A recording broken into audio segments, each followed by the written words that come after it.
Aspects Health and Wellness show, where we focus on equipping you with the knowledge on health and wellness to help you to ensure a more productive and healthy life for yourself, your families, and your employees. Now, today the conversation is on elder care.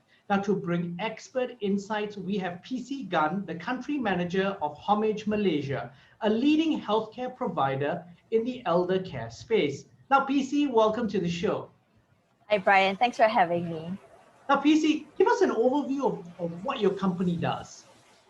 So Homage started in 2017. What we do initially was to provide home care to the elderly. So what this means is that I think there are a lot of times, a lot of seniors prefer to age at home rather than to be in a foreign place such as a nursing home or even in to maybe have the end of life even in the hospital. So that's where we felt that there is a space where we can actually have home care for seniors. So it started off as that.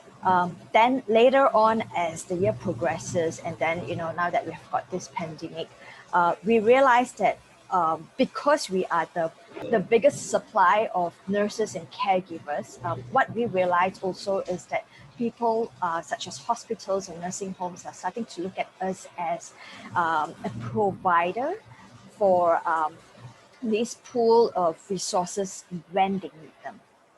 I see, that's interesting. So walk us through then how you actually do this and how you use technology to run your business. Yeah, so I think when we first started, it was really looking at what is in this space. So there's the extremely low tech, which is a physical home where people just send their loved ones there. And then there's the extremely high tech where it's just teleconferencing. But what we aim to do is to have that in between where there is a bit of tech and there's also the offline service. So what we do is similarly like any e-hailing app, for example, we will find the nearest caregiver or the nearest nurse to the home of the loved ones so that instantly we can send the carer over to the home. And so it's within an SLA of maybe, depending on the types of care, it could range up to from 3 hours SLA to about 24 hours. So that's the tech bit, matching the skill set of people around you to the requirements that you need.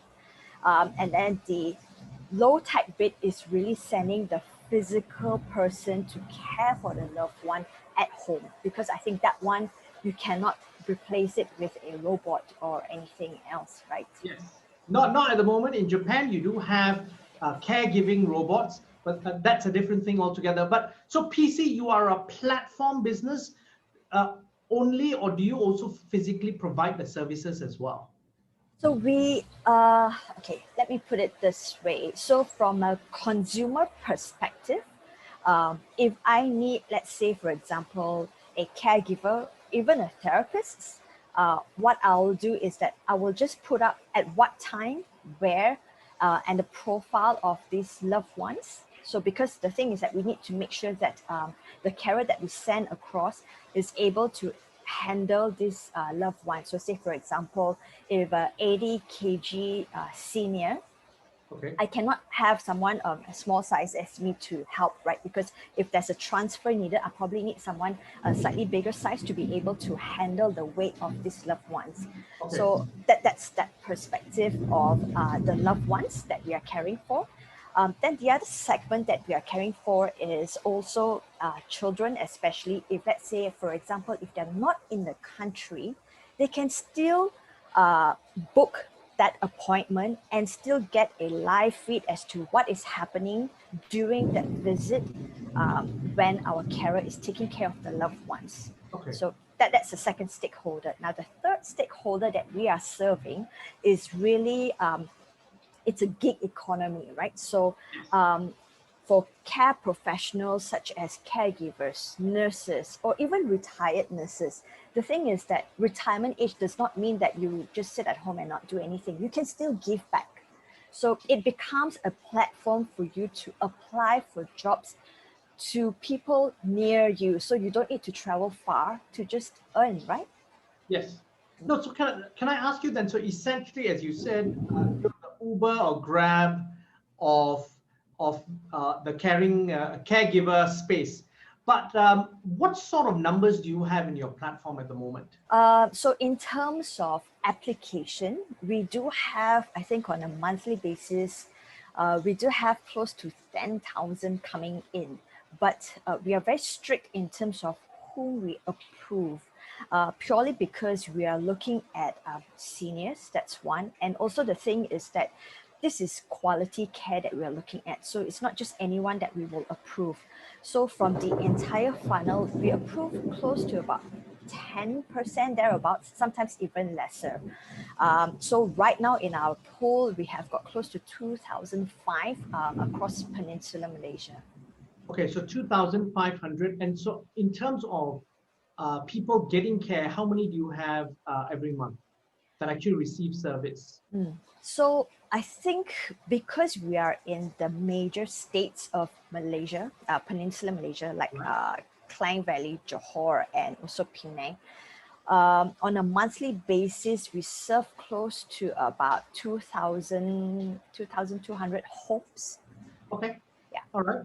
And what's your business model like? How do you make money? So we do I'll start off with the consumer. So how we charge the consumers is pay as you go. You only pay when you need them. So a lot of times people will compare it with domestic helpers, example. But that's where I come to you and say that, would you really put the trust of your loved one to a domestic helper? But you're already paying a fixed cost, say for example, like 1,500. So we're talking about a monthly fixed cost versus the quality, and you only pay when you need them. Yes. So meaning, for example, if a hygiene care which requires manual transfer, this one probably you only need 1 hour a day. So we only charge you per hour.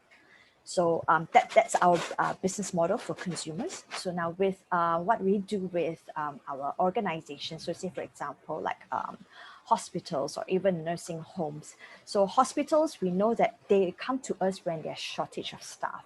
So say for example, during this pandemic, where their nurses are being called to do, say for example, the swabs or even a vaccine, but their own hospitals actually need resources. So we always work out in a way that you only call us when you need this. So it could be like a daily rate, or it could also be like a 3 months, okay, just provide me nurses in ICU care, for example, or even somebody who is doing the administrative work. So we also supply that. So at the end of the day, we will take down your requirements, because I cannot be charging you for someone who is working in an operating theater compared to somebody who is working administrative. So a lot of these models, it's really based on requirements. It could go up to hourly rate, day rates, or even monthly rates.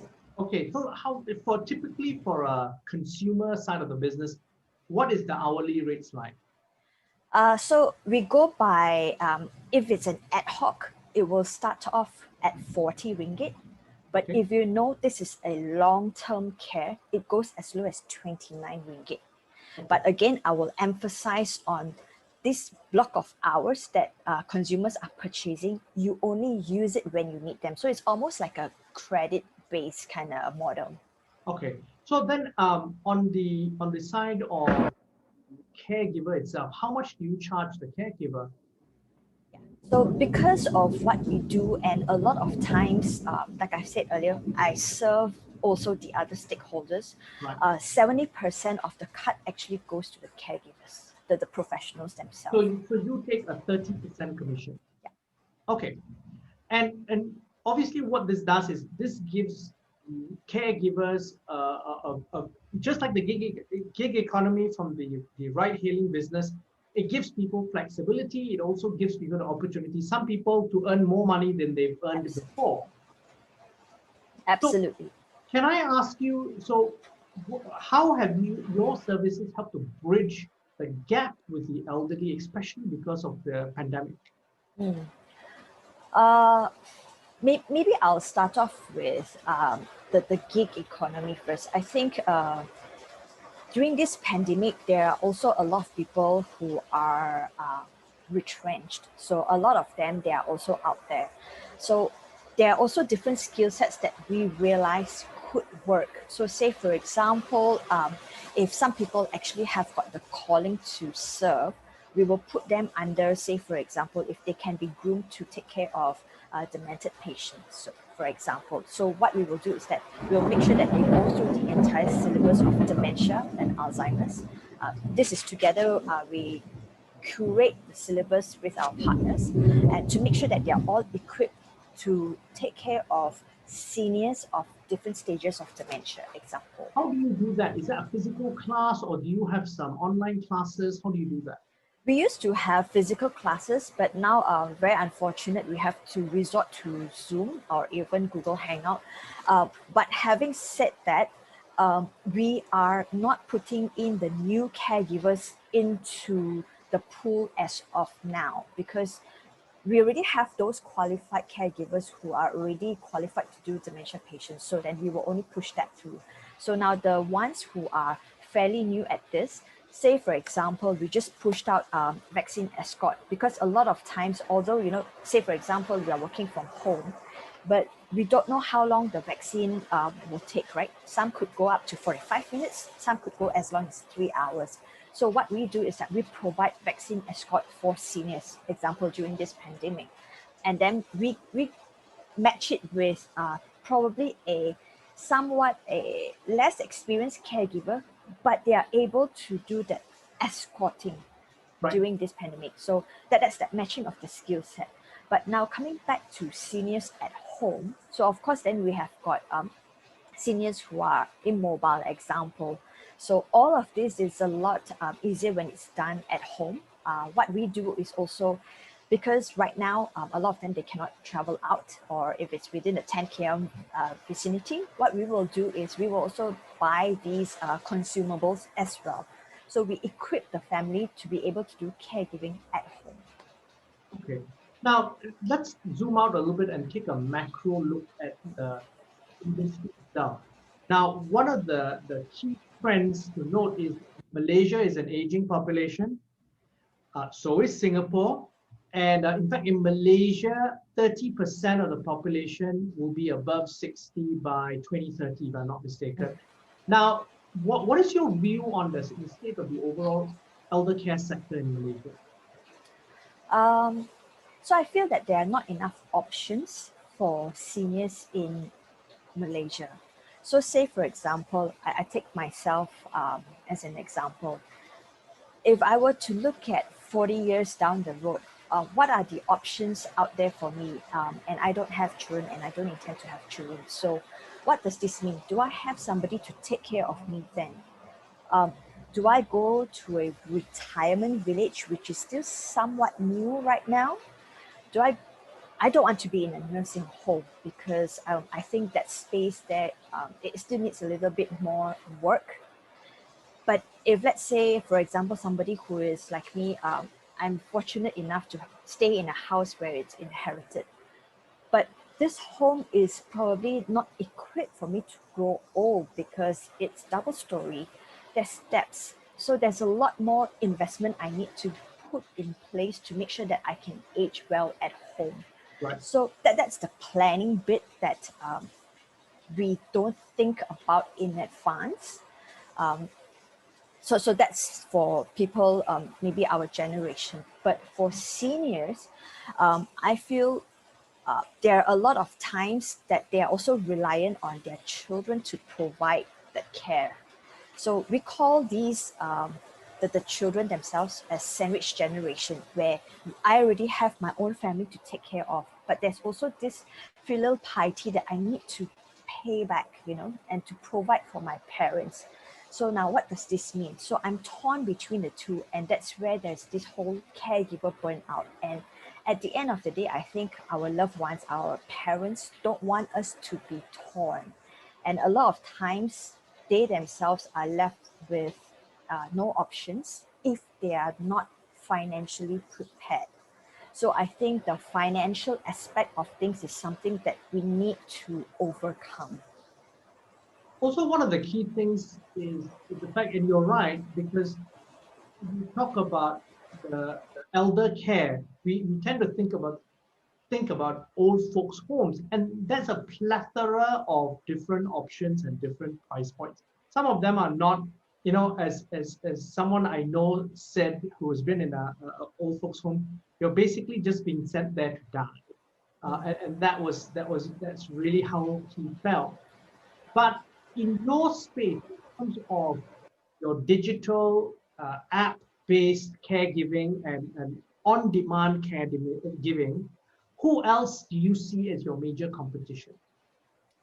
Um, I think, like I've mentioned earlier on, I don't really look at it as competition right now because there's just not enough options for people to grow old. So, say for example, initially when I first got into Homage, I always thought that okay, maybe my competition is the nursing home or even old folks home. But actually, it's so wrong to say that because at the end of the day, we are serving the seniors, this aging community. And for example, if somebody, so we do have people who send their parents to nursing homes, example, because they're just not at home to take care of them. Or example, their homes is just not big enough to take care of their parents. So to me, Yes. is that if that facility gives you that option, please by all means send your parents to nursing homes because there's a big difference between old folks home, nursing home with retirement village, right? But at the end of the day, it's for us to still provide care. So to answer that question of competition, I don't think it's a competition because at the end of the day, we as children, we owe it to our parents to give them that comfortable living, just aging with pride, with that dignity that they have left. And PC, there's one of the key things is I think in the past, because we didn't have on-demand professional caregiving, especially in difficult situations like, for example, elderly parents who have Alzheimer's, Parkinson's, the stress on the caregiver is tremendous. So whether it's, and I can speak from personal experience because I have an aunt who had to go through that for 17 years. And the stress of that is tremendous. So if you can't handle it, you outsource it and you put it. If you can afford it, obviously you have a combination of a family caregiver plus a domestic helper or so forth, and it's still a very difficult task. So if you have an on-demand professional caregiver option, that really makes it much easier for the family to keep the elderly person at home, which is where they really would ideally like to be. Now, can I take a different approach and ask you about the whole professional caregiver industry? So obviously, by your market entry, you've opened up options for caregivers. Like you said, it's a gig economy thing now. You can choose to work, you can choose not to work. What are the challenges that they are facing right now? So I think you're quite spot on. So I'll just circle back to earlier on you were talking about Alzheimer's or even dementia. I think one of the challenges is really to equip our caregivers with this sort of medical knowledge. So just give you a bit of stats, right? So 85% of our caregiving hours is actually on non-medical professionals, meaning we're talking about caregivers. So 15% of them are really nursing care. So if I take a look at this 85% pool, are they equipped to take care of seniors? So say, for example, if we talk about dementia, I think a lot of times people may think that, oh, maybe, this loved one is just being forgetful. So I think there's a lot of classification of symptoms that they are unaware of. So that's the first one. And then it gets people very impatient. And I think that's where the relationship with the loved one breaks down. Often the challenge that we have is one, the caregiver coming in with the right set of skills. That's one. The second piece, which we find it's a little bit challenging as well, is that because we have the close rapport with the seniors, a lot of times the senior shares things with our care professionals. So in the end, we become the bridge to this relationship. But ultimately, what we want is to foster that bond as well. So that's that. And then the last one is more of sustainability of this care, because it's a gig economy. But if let's say somebody who is demented, I cannot be having multiple caregivers coming into the homes, because to that care recipient, they'll be like, who are you? And then the next day you send me somebody else. So I think the other challenge that we have is to make sure that we provide consistency in terms of the familiarity. So PC, how does that then work? Because if you are billing as a platform, yes, okay, the first time I make a booking, the caregiver comes in 3 or 4 times. Then after that, isn't there an option to disintermediate you and basically do a side deal with the caregiver? Wow, Brian, yeah, that's spot on. We do have many cases like this, but I think at the end of the day, it's quite difficult to find a good match. So if the family do find that this is a good match, and if it's good for this senior, I think for us is by all means go ahead. So I think it's a very different business. So it's like the love and the caregiving. So this part here is very hard to measure, like, oh, what's my attrition like, what's my retention customer. So to us, it's more of, if this is the right fit, yes, please go ahead. But what we do tell the family is that we do have also a pool. So should this person be unavailable, that we are always around anyway. Okay. And what do you think that the private and public sector could do to provide frontliners with more sustainable career prospects? Because I think I see that as a big opportunity here to give people, as you said, options. Now, on the caregiver side and the frontliner, nurse, matron, or so forth, suddenly there's a different career path. So let me just also paint a landscape for you, Brian. Is that I think 2 years ago, a 10 years experienced nurse can earn up to, I don't know, 3,000 ringgit. Okay. Yeah, so, and this is all purely based on the people whom we have interviewed, and they are highly skilled, right? What we don't understand is, why you've got this vast experience, how come you're only commanding 3,000 over ringgit? I fast forward it to today. Today, right now, we need swabbers, we need vaccine nurses, and our government is trying to reach herd immunity as fast as possible. And the people with this sort of skill sets are the nurses. Within the last 3-4 months, suddenly these nurses who were earning 3,000 over ringgit, they can command up to 6,000 ringgit, 10,000 ringgit even in this period of time. Okay. So I think ultimately for me is that pandemic, I really hope only happens in somebody's lifetime, only once. It's an opportunity. So it's an opportunity for nurses to actually make a stand, because right after we reach herd immunity, it's a question of, can they command this kind of salary thereafter? Because we're talking only about 6 months that you're earning 6K, example. What's going to happen after that? But I think, PC, one of the things that may happen is also this. The demographic trends are in their favor. So in other words, home care, as opposed to elder care in a home, will probably take more and more of a priority, because as you said, from a filial piety standpoint, I much rather have my parents close to me and a professional coming in and looking after. I don't have to send to the home, even though I'm not equipped to handle it.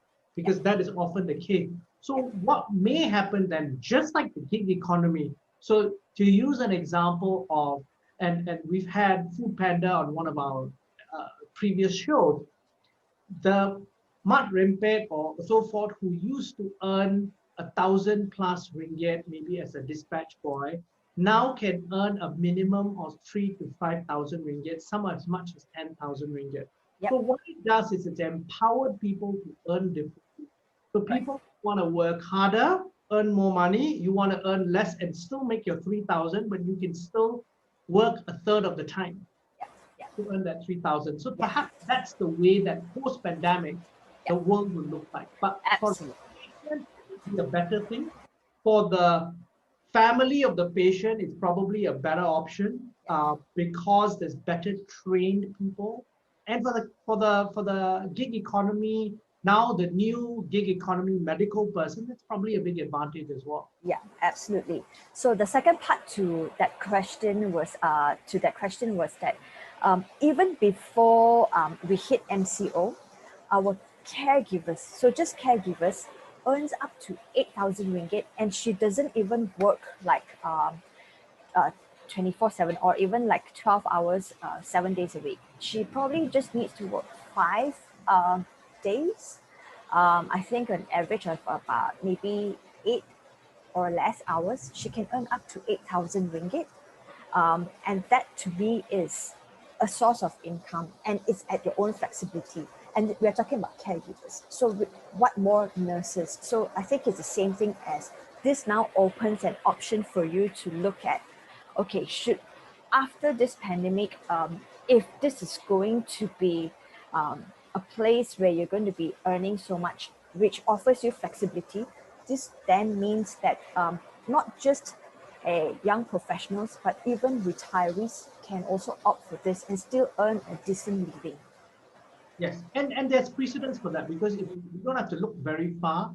You look at the caregiving industry in Australia, and that's probably the trend line that we would go to. Basically, it's an alternate career for not only to earn money. So as a caregiver, you want to make a difference in society.